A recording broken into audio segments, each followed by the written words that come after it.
Warahmatullahi wabarakatuh. Perkenalkan, saya Satria Bayu Aji dari Teknik Listrik 3B. Di sini saya akan menjelaskan tentang revisi atau perbaikan dari tugas akhir saya yang berjudul Reverse Osmosis berbasis pembangkit listrik tenaga uap.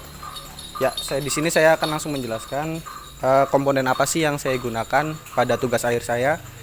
Yang pertama, yang paling utama ya dalam pembangkit itu ada boiler, lalu ada mesin uap, generator, ada juga di sini kita menggunakan kompor portable. Di sini kita menggunakan tabung gas LPG 3 kilo dikarenakan tabung gas untuk yang portable itu agak-agak boros, jadi kita eksperimen untuk menggunakan tabung gas LPG yang 3 kilo. Lalu komponen selanjutnya ada baterai.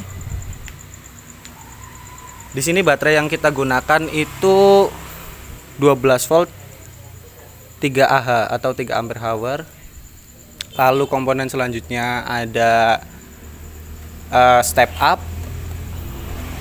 Step up di sini berfungsi untuk meng-step up tegangan dari baterai untuk merunningkan atau menjalankan reverse osmosis, yang dimana reverse osmosis membutuhkan tegangan 24 volt DC. Lalu ada juga step down. Step down di sini berfungsi untuk men-step down tegangan dari baterai untuk di sini ada pompa submersible. Mengapa di step down? Karena pompa submersible itu membutuhkan tegangan hanya 5 volt. Lalu komponen selanjutnya ada wattmeter yang nantinya berfungsi untuk membaca hasil keluaran dari si mesin uap. Lalu ada ESP32 beserta board khususnya. Sensor yang kita gunakan pada alat tugas air ini yang pertama ada, bisa dilihat ada sensor tegangan, lalu ada sensor arus atau ACS 712, lalu ada ultrasonik. Di sini kita gunakan yang kaki 5 atau HY SRF 05. Lalu ada IR obstacle. Di sini sensor ini berfungsi untuk mengetahui berapa sih kecepatan RPM dari putaran turbin. Lalu ada pula sensor DHT22 yang gunanya untuk mengetahui berapa suhu dan kelembapan. Ya, di sini saya akan menjelaskan kelistrikan dari seluruhnya. Yang dari pertama ada generator. Di sini generator yang kita gunakan itu tipe AC, dikarenakan yang tipe DC itu agak susah dicarinya. Lalu kita ambil jalan pintasnya untuk memakai generator AC. Di sini juga kita menggunakan dioda bridge atau pengubah yang tadinya dari arus bolak-balik menjadi arus searah. Setelah dari motor stepper atau generator ini masuk ke baterai, yang fungsinya ketika mesin uap ini berputar, ini akan menghasilkan listrik dan akan mencharging si baterai. Lalu ke step up. Di sini step up ini berfungsi untuk penggunaan atau untuk menjalankan si RO. Berhubung di sini baterai yang digunakan 12 volt, lalu di step up menjadi 24 volt DC karena kebutuhan reverse osmosis itu 24 volt DC. Lalu untuk step down digunakan untuk pompa submersible, yang dimana pompa submersible itu hanya membutuhkan 5 volt DC. Sedikit penjelasan, di sini saya menggabungkan kedua pompa ini, yaitu pompa RO dan pompa submersible. Ketika pompa submersible ini berjalan, otomatis pompa dari reverse osmosis akan berjalan. Lalu ketika pompa submersible ini mati atau tidak berjalan, pompa RO pun tidak akan berjalan. Di sini modelnya untuk reverse osmosis yang kita gunakan sistem HPS atau high pressure switch, yang dimana ketika si tangki ini terisi full akan klik atau penuh. Ketika penuh, si pompa submersible dan pompa RO akan otomatis mati. Lalu ketika tangki yang bertekanan ini kosong atau berkurang, otomatis pompa submersible dan pompa RO akan berjalan seperti itu. Lalu ada wattmeter. Input dari wattmeter itu kita ambil dari mesin uap, dimana ketika mesin uap ini berputar, wattmeter akan menyala seperti itu. Lalu untuk outputannya kita masukkan ke baterai. Di sini kita menggunakan dioda silikon. Kenapa sih kita menggunakan dioda silikon? Karena jika tidak menggunakan dioda ini atau dioda penyearah, hasil di wattmeter itu akan membaca keluaran dari baterai, bukan keluaran dari si mesin uap generator. Jadi di sini kita menggunakan dioda silikon seperti itu. Di sini juga kita menggunakan saklar on off, lalu ada fuse yang gunanya untuk sistem proteksi saja. Lalu di sini bisa dilihat pembacaan hasil dari putaran mesin uap pada wattmeter. Di sini voltnya terbaca di 13, 11, 12 karena tidak stabil. Dan kenapa di sini untuk arusnya terbacanya 0, karena keluaran arus dari motor stepper atau generator ini kecil. Lalu untuk pembacaan di sini biasanya terjadi hunting atau terjadi error seperti itu. Lalu bisa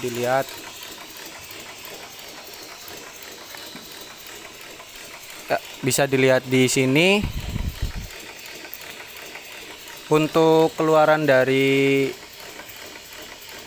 mesin uap dan tertampil di SCADA itu di 16 volt, lalu arusnya 1. Untuk pembacaan di SCADA itu memang seperti ini, tidak stabil. Namun bisa kita bandingkan lah dengan wattmeter, itu mirip.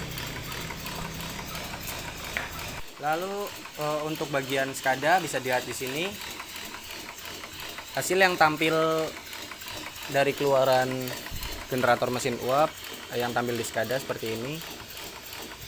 Kenapa hasilnya tidak stabil? Ya memang seperti ini.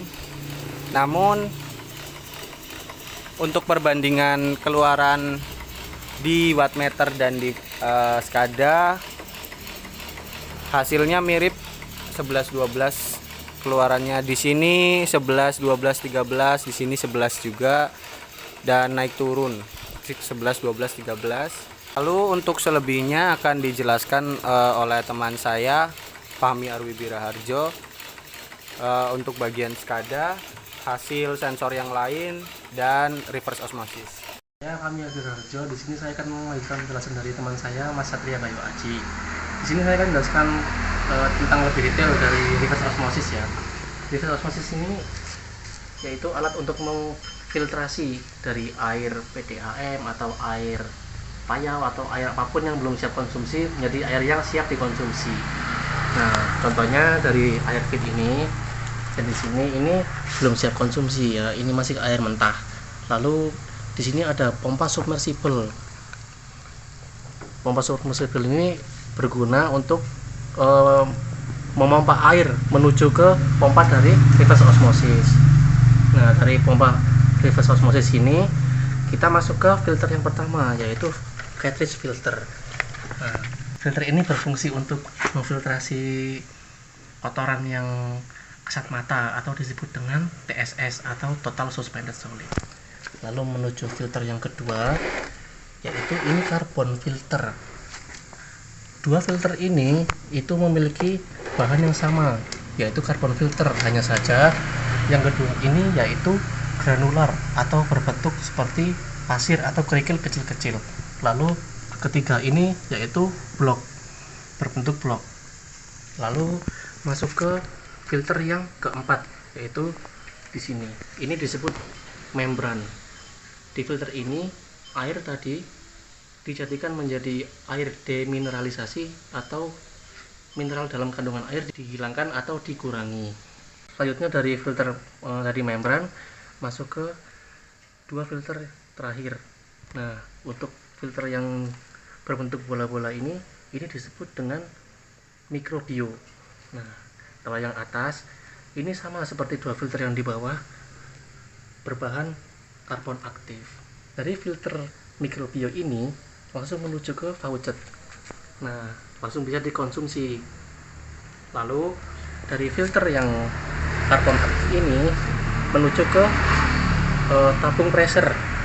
Nah, tangki pressure atau tabung pressure sama ini berfungsi untuk menampung air dan juga memberikan tekanan agar air keluaran di faucet ini besar. Lalu saat reverse osmosis ini pertama kali beroperasi dan tabung pressure ini kosong, air yang berasal dari feed akan dibuang dulu melalui pipa reject selama 18 detik. Setelah 18 detik selesai, barulah air masuk ke tabung pressure dan dapat dikonsumsi. Di sini saya akan menjelaskan cara mengkoneksikan dari Arduino IDE menuju ke aplikasi WinTR. Nah, yang pertama kita buka connection manager. Di sini masih kosong. Kita menggunakan yang Modbus RTU atau TCP master karena kita menggunakan kabel. Lalu klik kanan, kita add. Di sini kita klik pada yang pertama yaitu RTU net. Kita klik kanan, lalu kita pilih network dan properties. Di sini kita masukkan COM 5 sesuai dengan yang ada di Arduino IDE. Lalu kita atur untuk pole interval ini sesuai dengan kebutuhan.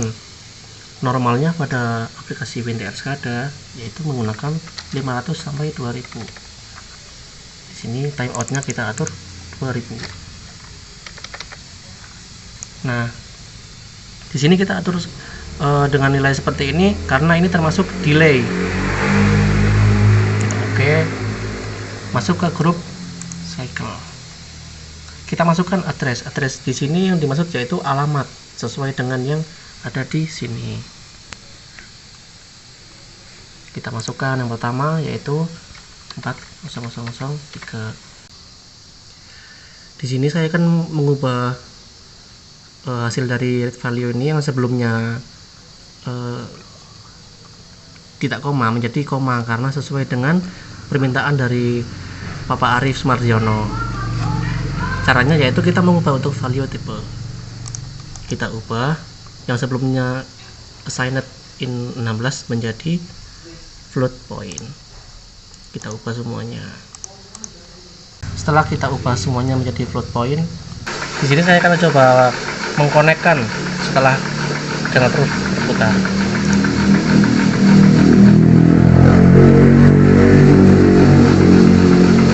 Hasilnya memang terbaca di SCADA, namun terjadi error karena kita perlu untuk mengubah coding pada program Arduino IDE. Saya sudah sempat bertanya ke teman-teman yang berhubungan dengan SCADA, namun solusinya tetap sama, yaitu mengubah program pada Arduino IDE. Namun apabila kita menggunakan monitor pada program WinTR yang lama, SCADA yang lama, itu terbaca seperti ini, yaitu data yang normal sesuai dengan yang ada di wattmeter atau sensor-sensor yang terpasang pada pembangkit listrik. Di sini untuk level air terbaca 7 cm sesuai dengan yang ada di jerigen air feed. Lalu ada suhu dari sensor THD22 yang mengukur suhu pada boiler terbaca 55 derajat Celcius. Kelembapan dari sensor THD22 juga di sini terbaca 26 RH. Lalu ada RPM dari sensor obstacle yang membaca putaran pada generator. Memang tidak stabil karena putaran generator juga tidak stabil, tergantung pada watt yang dihasilkan dari kompor. Lalu di sini ada tegangan dari sensor tegangan. Ini terbaca 11, 16, naik turun tidak stabil karena putaran dari generator pun tidak stabil. Lalu ada arus dari sensor arus atau ACS 712. Di sini terbaca 2 karena bebannya itu RO atau pompa submersible. Di sini terdapat angka di belakang koma, namun sedangkan di SCADA tidak bisa menampilkan koma. Jadi yang terbaca hanya angka di depan koma saja, yaitu 2 ampere. Sekian penjelasan dari kami. Apabila ada kurangnya kami mohon maaf. Wassalamualaikum warahmatullahi wabarakatuh. Assalamualaikum warahmatullahi wabarakatuh. Di sini saya akan mencoba pengukuran tegangan dari keluaran mesin uap generator langsung untuk perbandingan wattmeter dan monitor di SCADA. Untuk alat ukur yang kita gunakan yaitu multimeter,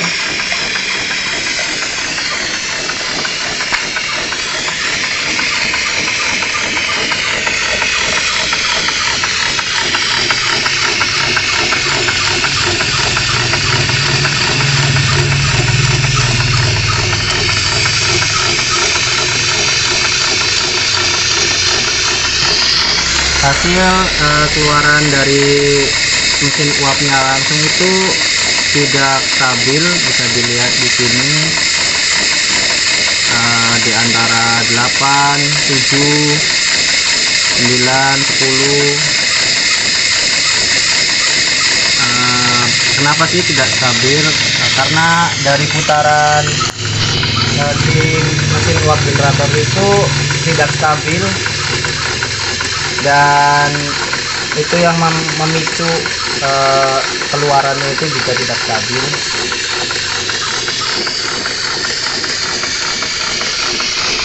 Dan keluaran ini tergantung dari pembukaan valve. Mengapa tergantung dari pembukaan valve? Karena ketika valve dibuka penuh, pasti putarannya akan semakin cepat. Dan di sini saya hanya membuka seperempat dan mendapatkan putaran sekian dan tegangan di antara 7, 8, 9 dan 10. Bisa dilihat juga di wattmeter. Di situ pun sama dari angka 8, 9, 10, 11 dan 12.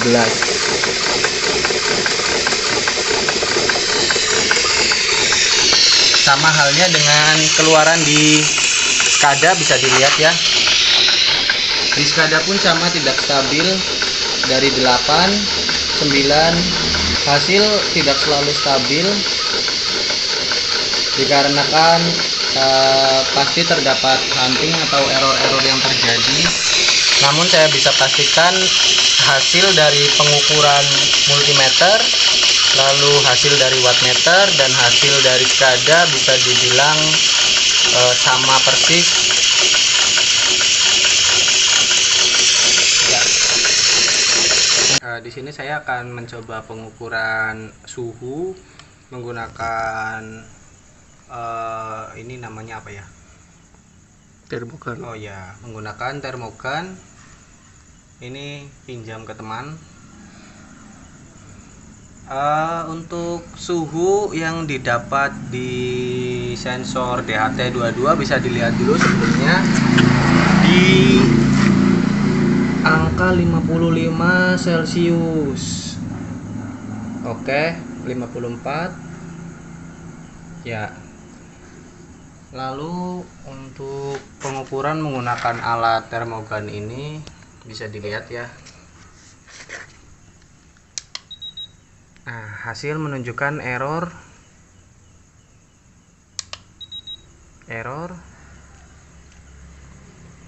Kita coba ke yang lain. Bisa.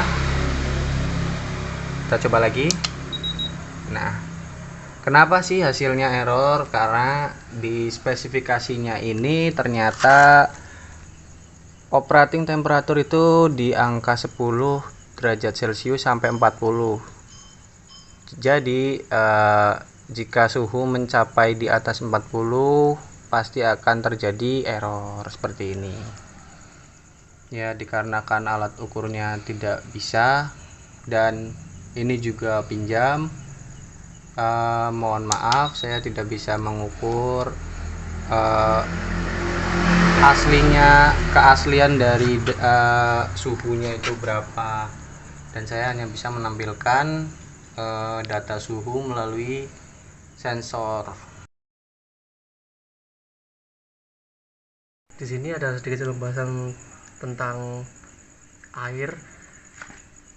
Di sini kita akan mencoba mengukur pH dari air filter terlebih dahulu menggunakan kertas lakmus seperti ini ya. Yang kita coba air fit terlebih dahulu, kita masukkan ke wadah seperti ini.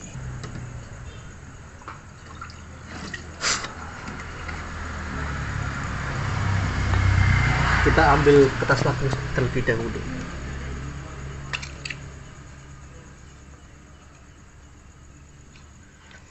Bentuknya seperti ini. Ini kita celupkan ke air tersebut. Sudah terlihat warnanya, lalu kita ukur menggunakan ukuran di sini. Kita samakan warnanya dengan angka berapa. Di sini menunjukkan angka 7. Berarti pH pada air fit yaitu 7. 7 ini merupakan nilai standar ya untuk ukuran air. Lalu kita akan mengukur pH pada air produk. Kita ambil dari voucher di sini. Kita ukur lagi menggunakan kertas lakmus.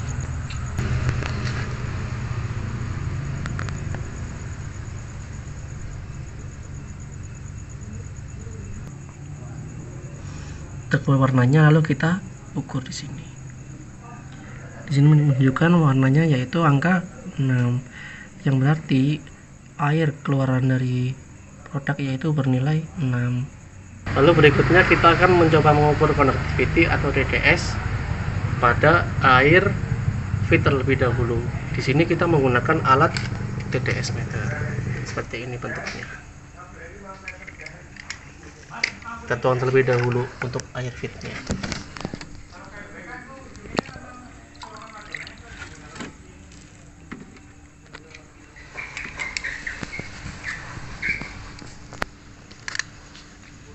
Langsung kita masukkan alatnya seperti ini.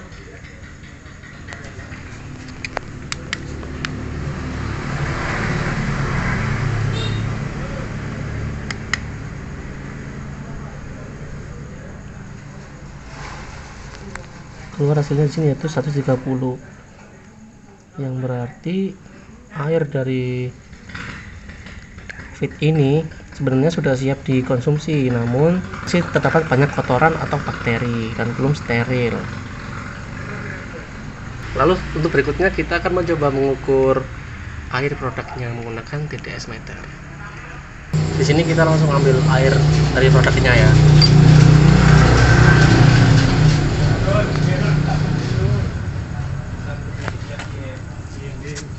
Kita ukur lagi menggunakan alat TDS meter seperti tadi.